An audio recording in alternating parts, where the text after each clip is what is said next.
Hola, buen día, buenas tardes, ¿cómo están? Mi nombre es Federico Carini, yo soy médico asociado de terapia intensiva del Hospital Italiano. En esta oportunidad me presento con ustedes para compartir esta clase, esta actividad relacionada con el abordaje integral del paciente en terapia intensiva desde la mirada del paquete de medidas ABCDF. Quería ante todo agradecer a los organizadores del curso, al curso FIRE, por invitarme. Es un curso que para nosotros tiene un valor afectivo y académico muy grande. Ya desde la primera versión en 2015 venimos trabajando fuertemente en un curso que nos desafía y nos gratifica todos los años. Así que bueno, bienvenidos a ustedes también que están atravesando esta súper interesante y productiva actividad académica.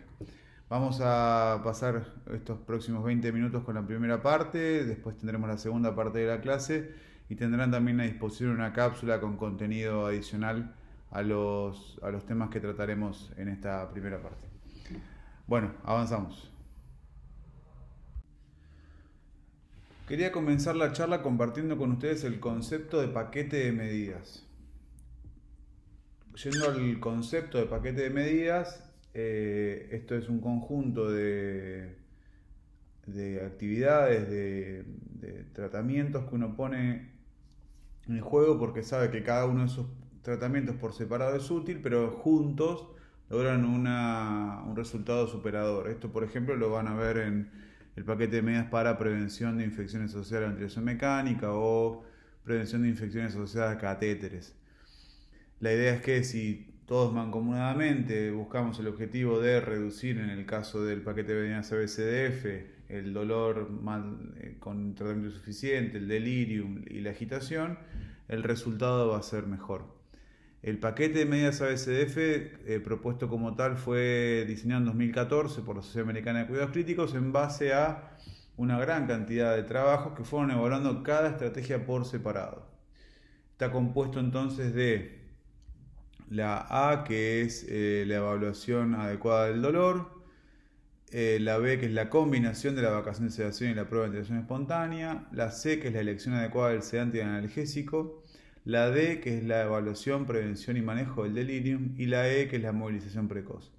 El último agregado, que es la F, tiene que ver con la inclusión y empoderamiento familiar, haciendo mucho hincapié en el empoderamiento, es decir, la familia como actor principal en la evolución del paciente. Para los tres síntomas cardinales, que son el dolor, la agitación y el delirium, tenemos herramientas que nos permiten medir cada uno de esos síntomas. El CIPOT para el dolor, la escala numérica en pacientes comunicativos es el gol estándar, pero muchas veces en terapia intensiva eso no es factible. El RAS, que es una escala para medir el nivel de sedación, y el CAMICO, que es una escala para medir el nivel de delirium que tiene el paciente. Todo esto surge, como les decía, en base a trabajos que se inician en el año 2000, que prueban que cortar la sedación de los pacientes y dejar que se despierten permite reducir el tiempo en ventilación mecánica. Y este paquete lo que viene es a articular esa noción de reducir el tiempo de estadía en terapia intensiva a partir de la implementación del paquete de medidas ABCDF. Entonces, repasando lo que dijimos previamente, el bundle tiene la A, que es la evaluación, prevención y manejo del dolor mediante el CIPOT y la analgesia multimodal, la combinación de la vacación de sedación con la prueba de ventilación espontánea. Vacación de sedación implica suspensión de los sedantes y la prueba de ventilación espontánea es poner a prueba al paciente para evaluar si puede respirar por sus propios medios o no. Esto lo hacemos mediante la aplicación de escalas como el RAS y la coordinación de la vacación y la prueba de ventilación espontánea y la sedación guiada por objetivos. La C, que es la elección adecuada de sedantes y analgésicos con la intención de utilizar drogas que tengan la menor acumulación posible y que produzcan la menor cantidad de delirium. La evaluación del delirium mediante el CAMICU para evitar pasar por alto pacientes que tienen delirium. La movilización precoz como estrategia para impactar positivamente en todos los ítems previos y la inclusión familiar. El paradigma detrás de ese abordaje del paquete de medidas ABCDF es el ICASH. Imagínense que el ICASH es la filosofía que rige todo el paquete, y el paquete de medidas es la operacionalización de esa filosofía. Y el ICASH, que propuesto por John Lund Vincent, lo que propone es un paciente que esté cómodo, con adecuada analgesia, con mínima sedación y con un abordaje lo más humano posible, entendiendo el abordaje humano como un abordaje centrado en la familia y la persona. Para evaluar el dolor, que es la primera parte del BAN del ABCDF, en pacientes comunicativos utilizaremos la escala numérica, es preguntarle al paciente cuánto dolor tiene del 0 al 10. 0 es sin dolor, 10 es el peor dolor imaginable. En pacientes no comunicativos utilizaremos el CIPOT o la SID, por ejemplo, que es una escala española.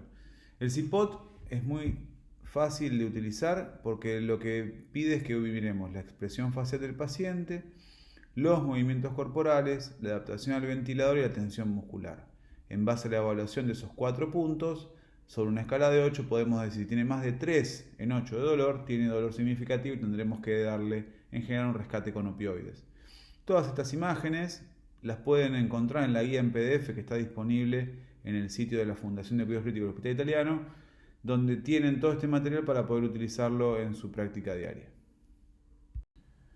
Bueno, hasta ahora lo que hicimos fue describir el CIPOT. En la siguiente diapositiva van a ver un video grabado por el grupo de Celine Jelinas, que es la desarrolladora de esta herramienta, donde muestran a un paciente que está en ventilación mecánica y que lo evalúan según los 4 ítems del CIPOT. Van a ver que primero muestran la cara, después muestran el movimiento corporal, la adaptación a la ventilación mecánica y por último el tono muscular, y le asignan un CIPOT final de 5. Esta es la forma en la que nosotros sugerimos que se aplique el CIPOT, no necesariamente haciendo el movimiento, por ejemplo rotarlo al paciente, que puede ser una maniobra dolorosa. También se puede hacer basal, pero estos son los 4 puntos que tenemos que evaluar.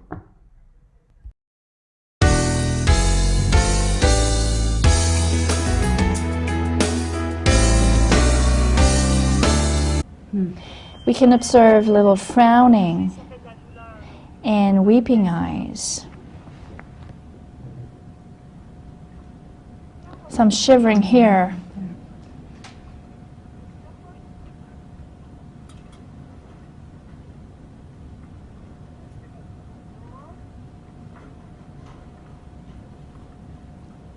The alarms are on. So repetitive movements of the arms, he's resisting the movement. So that would be a CPOT score of 5. I agree.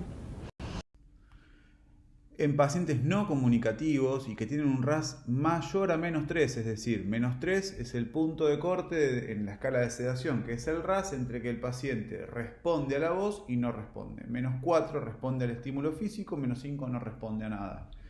En esa población utilizamos monitorización que se basa ya sea en el electroencefalograma, en la preponderancia del sistema nervioso periférico del sistema parasimpático-simpático o el electromiograma.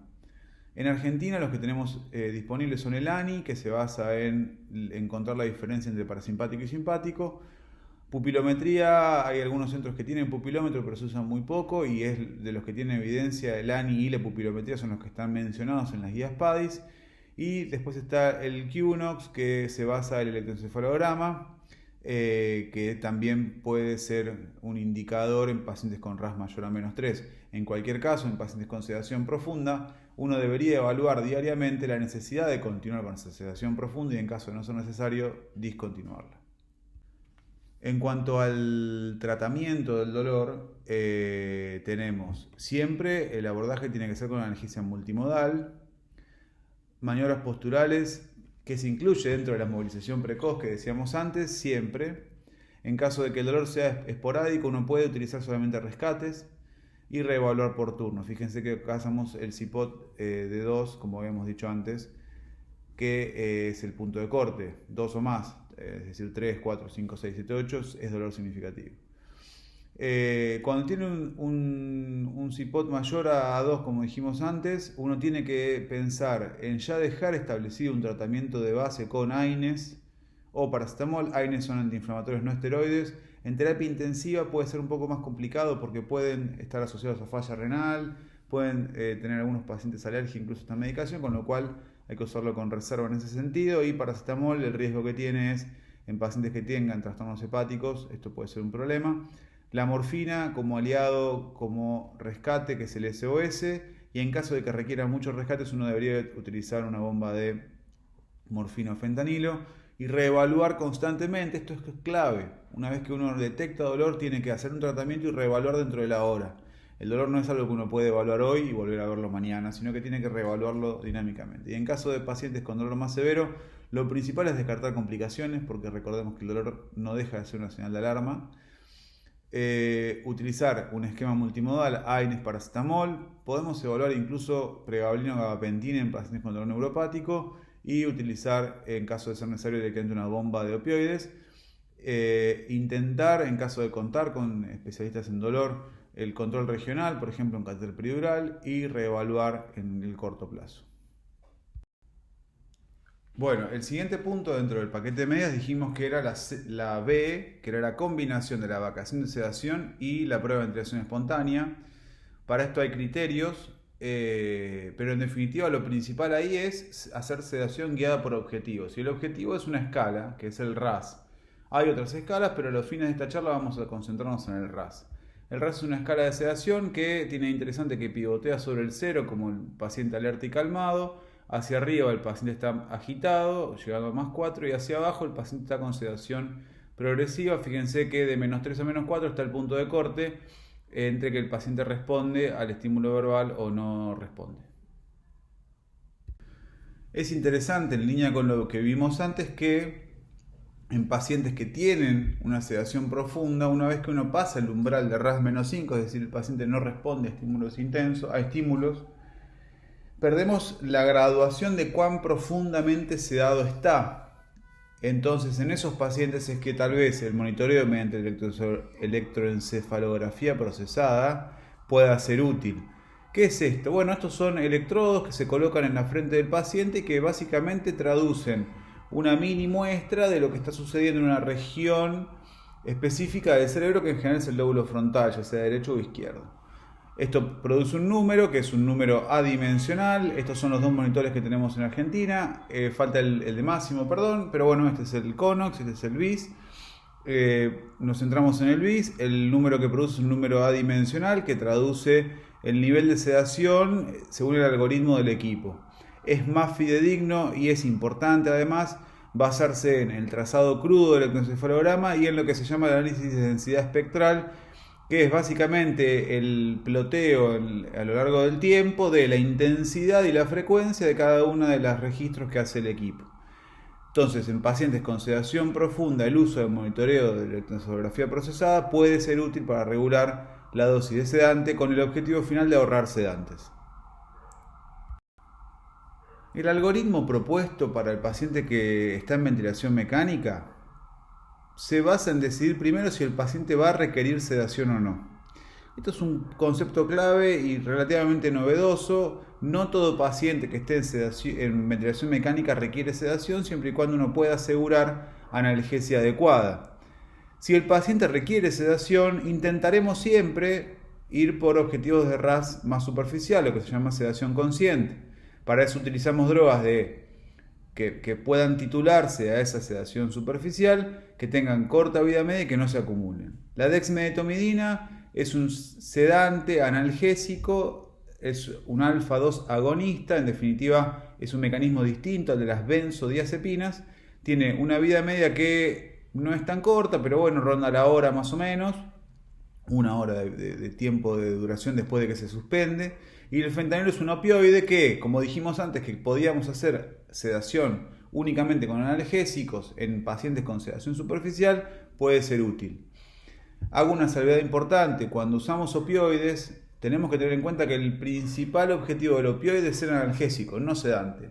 Esto pasa mucho en pacientes que, por ejemplo, están solo con remifentanilo, que es otro opioide, que es un analgésico principalmente, pero que secundariamente produce sedación. Bueno, no intentemos sedar al paciente únicamente con remifentanilo si lo que queremos es sedación profunda. Si que lo que queremos es sedación profunda, tendremos que usar un sedante como propofol o benzodiazepinas en caso de no tener propofol, más un opioide. ¿Por qué? Y porque si el paciente está en RAS de menos 3 a menos 5, recordemos que el CPOT en esos pacientes no es útil, porque el paciente no responde a estímulos. Entonces, tengo que asumir que va a tener dolor, entonces uso opioides en infusión continua. Si va a estar en un periodo prolongado, como el propofol tiene riesgos asociados cuando se usa por periodos prolongados, uno puede optar por rotar a benzodiazepinas como el midazolam. Y en pacientes que no están en ventilación mecánica, priorizo la analgesia, como dijimos antes, con analgesia multimodal, paracetamol combinados con un AINES, más opioides en rescate o en infusión continua si tiene dolor severo. La cuarta letra dentro del paquete de medidas es la D, la de delirium. El delirium es un trastorno agudo del estado de conciencia, es una falla orgánica más. Es como cuando el paciente deja de orinar y uno dice que tiene una falla renal. Bueno, el delirium es la muestra de que el cerebro, como órgano blanco de la inflamación sistémica, tiene alterada su función. Se presenta con un cambio agudo en el estado de conciencia, como dije antes, con fluctuación en la atención y con pensamiento desorganizado. Todo eso que es el diagnóstico del síndrome de delirium es difícil de detectar sin una herramienta que sea útil al lado de la cama. Por eso el CAMICU, que es esta herramienta que les presento aquí, es tan importante. Si yo no hago la evaluación diaria, por lo menos 1, 2 o 3 veces por día del paciente con el CAMICU, voy a pasarme por alto la mayoría de los pacientes con delirium. ¿Por qué? Porque la mayoría de los pacientes que tienen delirium tienen lo que se llama delirium hipoactivo, es decir, están en menos, están con tendencia al sueño, entonces no lo voy a poder detectar. El CAMICU es una herramienta que primero necesita un paciente que esté con un RAS mayor a menos 4, es decir, que responda al estímulo verbal. Si responde al estímulo verbal, lo primero que me pide es que tenga un comienzo agudo o curso fluctuante en las últimas 24 horas. Para eso, o yo conozco al paciente del día previo y puedo evaluar este punto, o le pregunto al cuidador o enfermero a cargo. El segundo punto que me pide es que tenga disminución de la tensión. Para eso uso el abaratarán. Le tomo la mano al paciente y le digo, apretame la mano cuando digo la letra A. Y digo A, B, A, R, A. Esto es importante que lo hagamos con esta cadencia de una letra cada 1 o 2 segundos, una cadencia constante con el mismo tono, no todo junto, no cambiando el orden de las letras. Si tiene más de 2 errores, ese punto es positivo y entonces tengo que evaluar el 3 o el 4. El 3 es que tenga un RAS distinto de 0 al momento de la valoración. Si es positivo esto, entonces tiene delirium. Y si es negativo eso, le hago las preguntas que buscan evaluar la alteración cognitiva, el pensamiento desorganizado. En resumen, delirium es 1 y 2 más 3 o 4. Hasta ahora entonces describimos el CAMICU en su teoría de cómo se aplica. En la siguiente diapositiva lo que van a ver es una intervención mía donde evalúo a un paciente que está en ventilación mecánica, que van a evaluar ustedes el RAS, van a poder evaluar el CPOT y van a poder definir el CAMICU del paciente. Les pido que lo miren, tomen unos minutos para pensarlo y en la diapositiva siguiente doy mi impresión, mi interpretación. Buen día. Hola. ¿Cómo estás?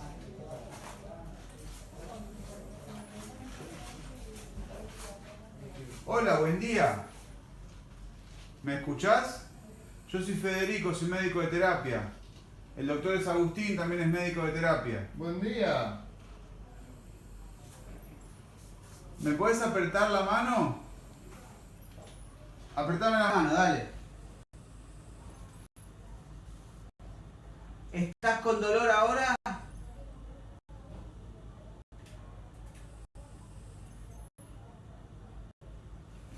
Listo. Bueno, habrán visto que la paciente al llamado verbal responde, eso nos da un RAS de menos 2, porque responde pero se vuelve a dormir y responde abriendo los ojos. Si no abriera los ojos y solo hiciera movimientos corporales sería un RAS de menos 3.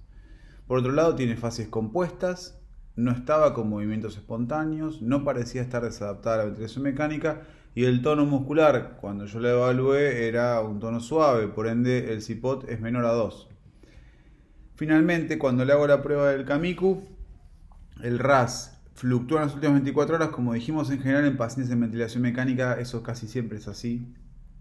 Y en el punto de si estaba inatenta, no me aprieta la mano, yo no logro que me apriete la mano en ningún momento. Eso puede ser por debilidad, pero en general uno asume que está inatento, entonces RAS fluctuante más inatención más RAS distinto de 0 al momento de la valoración, terminando como resultado Kamiku positivo. Por ende, la paciente tiene un RAS de menos 2, Kamiku positivo, CPOT menor a 2. Esto nos permite entonces catalogar al paciente en ese momento para tanto intentar trabajar en, por ejemplo, despertarlo, rehabilitarlo, movilizarlo, y por otro lado comunicar fehacientemente al equipo cómo está el paciente en cada momento que lo evaluamos. ¿Cuáles son los factores de riesgo para delirium? Hay factores de riesgo que se llaman predisponentes, que es lo que el paciente trae de sus antecedentes, pacientes más frágiles, trastornos cognitivos previos, abstinencia, abuso de drogas previos y demás, y lo que se llama factores precipitantes, que es lo que nosotros agregamos en la terapia intensiva. ¿Cómo qué? Como dolor, como constipación, deterioro cognitivo dijimos que era uno de los predisponentes, trastornos del sueño, muy frecuentes en terapia intensiva, y trastornos auditivos o visuales no corregidos en terapia intensiva. Por ejemplo, el paciente usa anteojos y no se lo dejamos usar, usa audífonos y no tenemos ese antecedente. Y fundamental, y más ahora en época de pandemia, el aislamiento familiar y social, que es realmente uno de los problemas más frecuentes de terapia. En cuanto a la prevención del delirium, lo más importante son las intervenciones no farmacológicas. El tratamiento farmacológico no ha demostrado mejorar ni la evolución, ni tampoco ha logrado prevenir el delirium. Para esto, como dijimos, manejo del dolor, manejo de todos los trastornos de comunicación que tiene el paciente previamente, anteojos, audífonos, si le gusta la música, optimizar el acceso a la luz natural, el descanso vespertino, si es que el paciente lo requiere así, dejar que suceda, y minimizar las restricciones físicas en caso de que sea factible. Sabemos que el uso en terapia intensiva de contenciones físicas es muy frecuente y lamentablemente es muy difícil de impedir, de prevenir su uso, porque bueno, muchas veces el equipo de trabajo siente que es necesario. Y llegada la noche, en caso del paciente comunicativo, preguntarle si necesita o desea asearse. Son todas cosas que tienen que ver mucho con lo que hacemos nosotros en casa cuando nos vamos a dormir. Esta diferenciación de lo que sucede durante el día y lo que sucede durante la noche es fundamental para mantener el ritmo sueño-vigilia y que por ende el riesgo de delirium sea menor. Permitir horas de sueño, esto es agrupar los cuidados. Si ustedes se paran en una habitación de terapia intensiva y prestan atención durante la noche, el paciente todo el tiempo ve interrumpido sus sueños, su periodo de sueño nocturno, porque entramos nosotros, porque lo revisamos, porque le tomamos los signos vitales y demás. Si pudiéramos condensar eso en un momento antes de la hora del sueño y después, probablemente la calidad del sueño podría ser mejor. Ya llegando al final de esta primera parte, quería recomendarles nuevamente el PDF con la guía completa, que ahí tienen todo el material para poder descargarlo y tenerlo a disposición en su práctica diaria. Bueno, llegamos entonces al final de la primera parte de la clase. Nos vemos en la segunda charla y después terminaremos con la cápsula de contenido farmacológico de sedación, analgesia y delirio. Gracias.